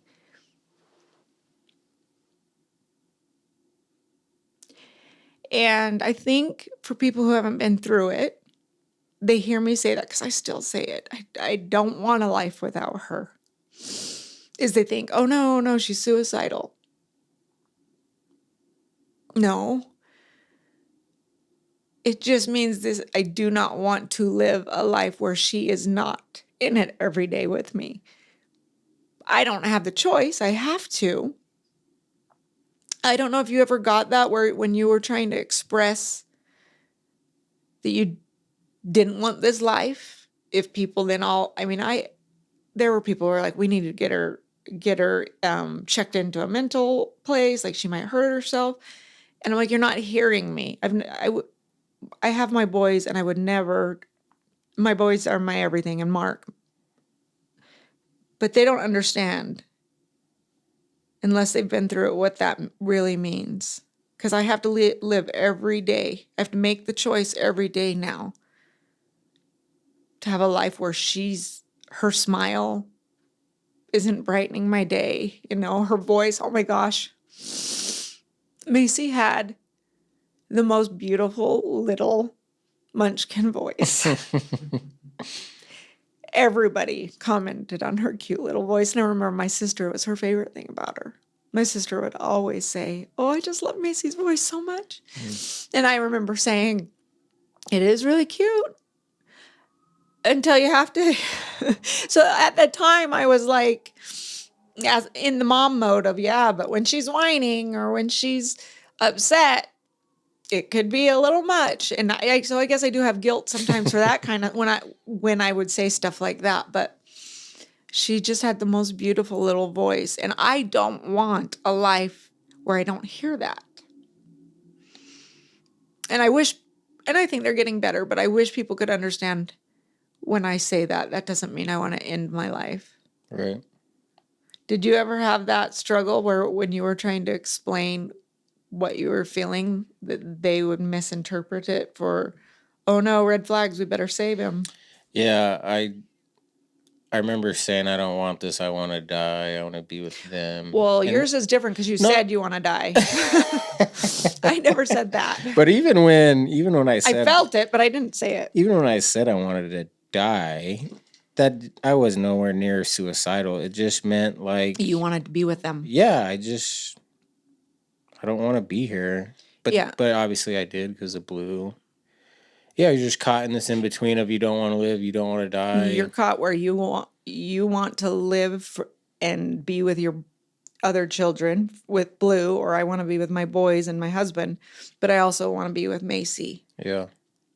And you're stuck in this alternate universe until you can all be together again. And depending on, so I have a lot of, friends and family who don't necessarily have any beliefs of an afterlife. And I just, not gonna lie, this really shakes you to your core on any type of belief system you may have had. But if I didn't have any hope that I might one day see her again, I don't know what I would do. Yeah. I think the reason that, and I've been through some dark times where I thought, I can see now why this could, all this afterlife, all this God stuff could just be made up from ancient people who have lived through grief, and they have to tell themselves or just that. to make us feel better in this very moment. Like, this is so bad. Let's just tell ourselves we'll see him again. Right. And that's where I'm like, maybe that's where all this stemmed from. It was just that mankind couldn't handle this pain. Right. And they had to make something up to get through it, that they will see him again. I've worked through that, and I really, but then I remind myself that I can't deny, like, I knew Macy before Macy came. Yeah, it was such a powerful story. And so if I knew, and this is the heartbreak of it all, and I've told my therapist this, is I felt her so strongly before the accident to where I called her by name. Everybody knew her. You know, my friends, my family, my husband, they all knew her, but she wasn't even born yet. But since the accident, I don't have that same, I can't feel her. Yeah. That's hard.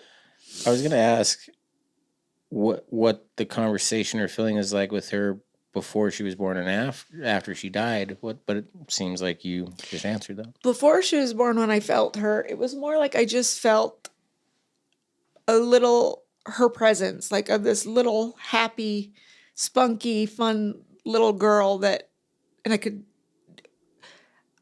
think I could see her face when I was younger, but it wasn't actually Macy's face now that I think about it, because in my mind, her hair was a lot darker. But anyway, like I just felt her with me, and I could feel this little girl presence with me.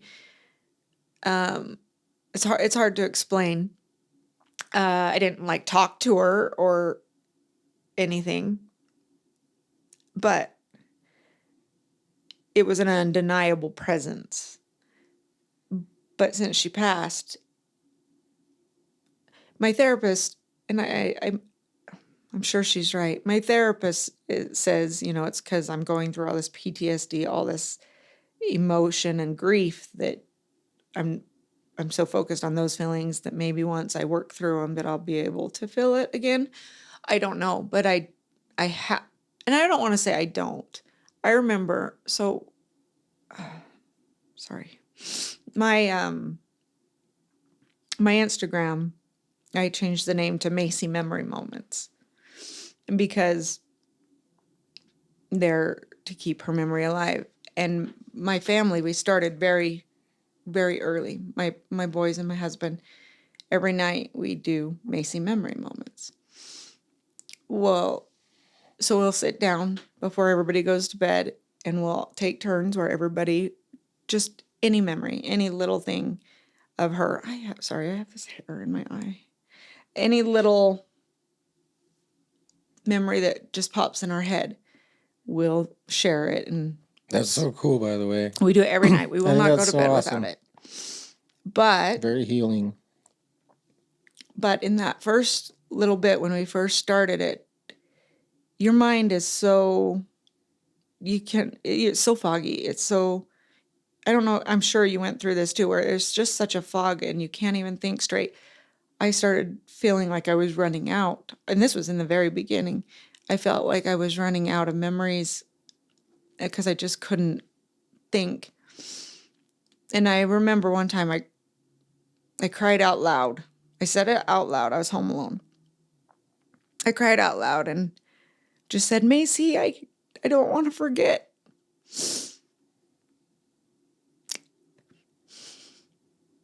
Sorry. I don't want to forget anything, but I can't remember so much.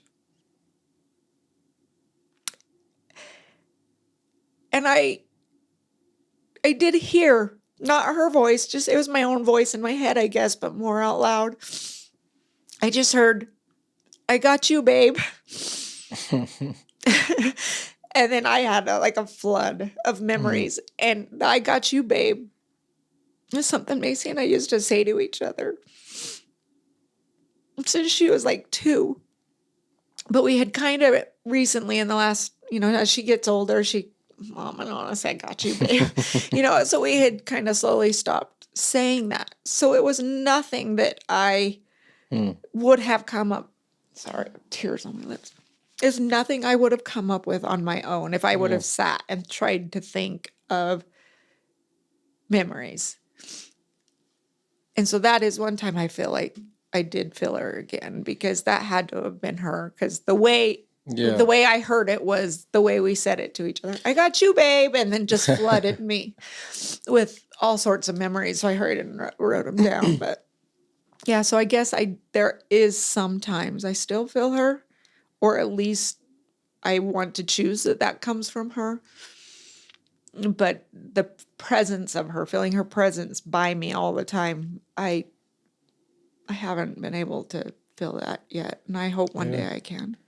Well, I like in your story how it started out so terrible, like you were screaming out for her. There's so much pain. And that's something I've learned is if you can go to the pain and think about them, then you get all those good memories. Like that's where the memories are, is with the pain. And that's what I didn't want to forget them either. And that's one thing I learned is, okay, I have to feel the pain, but then I keep the memories and I keep them and they can live forever and type of thing. So I think that's beautiful.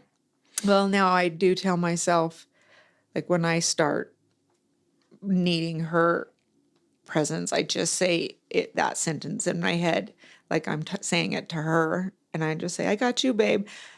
And it's just Sonny and Cher song. I don't even know why we used to say it to each other.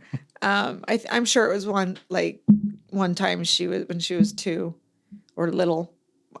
I'm sure she was like scared at a park to go up on a swing or something. I got you, babe. Yeah, and I'm sure that's how it started. But then we just said it to each other. And then kids are so rad, like they'll just start repeating like any random thing, and then she just starts saying it back. Yeah, and I guess just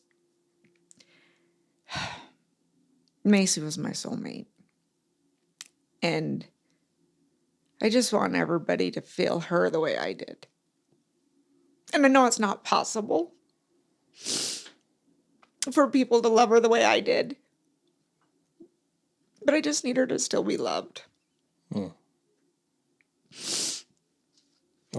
thank you so much for sharing with Macy with us. Sorry for all you did it. You did so good. It wasn't that bad, was it?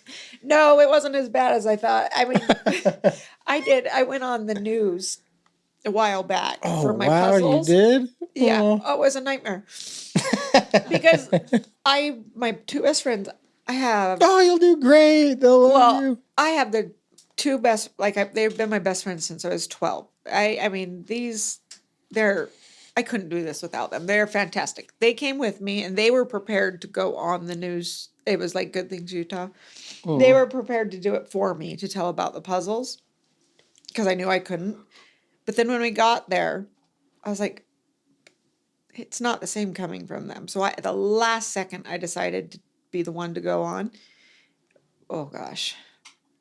Oh, I wish I did. I just sobbed the whole time. I just sobbed. I don't even think, I haven't watched it. I won't watch it.